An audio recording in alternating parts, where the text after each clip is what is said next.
ഞാനിവിടെ എൻ്റെ വാക്ക് പാലിക്കുവാണ്. ഞാൻ നിങ്ങളോട് പറഞ്ഞായിരുന്നു എൻ്റെ നേഴ്സിംഗ് ജേർണി, അതായത് ഞാൻ എങ്ങനെയാണ് നേഴ്സിങ്ങിന് ചേർന്നത്, അത് കഴിഞ്ഞിട്ട് നേഴ്സിംഗ് പഠനം എങ്ങനെയായിരുന്നു, പിന്നെ ജോലി എങ്ങനെയായിരുന്നു, ഇവിടെ വരെ എങ്ങനെ എത്തി, അങ്ങനെ വിശദമായിട്ട് എൻ്റെ നേഴ്സിംഗ് ജീവിതം ഞാൻ നിങ്ങളുടെ മുമ്പിൽ പ്രസൻറ്റ് ചെയ്യാൻ പോവുകയാണ്.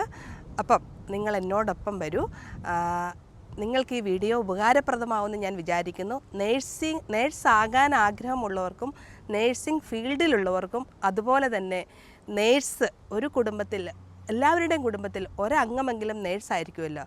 അപ്പം നിങ്ങൾക്കറിയണ്ടേ, നിങ്ങളുടെ മോളോ നിങ്ങളുടെ സഹോദരിയോ നിങ്ങളുടെ ഭാര്യയോ ആരായിക്കോട്ടെ, അവർ ഒരു നേഴ്സായിട്ട് ജോലി ചെയ്യുമ്പോൾ എന്തെല്ലാം കാര്യങ്ങളിൽ കൂടിയാണ് ഗോ ത്രൂ ചെയ്തതെന്ന് നിങ്ങളും ഒന്നറിയണ്ടേ. ആരും അതൊന്നും തുറന്നു പറയാറില്ല.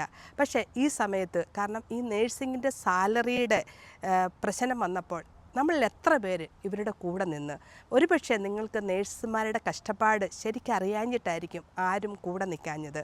അപ്പോൾ എനിക്ക് തോന്നി, ഒരു നേഴ്സാകുമ്പോൾ ഉണ്ടാകുന്ന ആ കഷ്ടപ്പാടുകളും പ്രയാസങ്ങളും ബുദ്ധിമുട്ടുകളും, അതുപോലെ തന്നെ ഇതൊരു നോബിൾ പ്രൊഫഷനാണ്, ഇതൊരു സർവീസാണ്. നമുക്ക് അതിൻ്റെ ഒത്തിരി നല്ല വശങ്ങളുമുണ്ട്.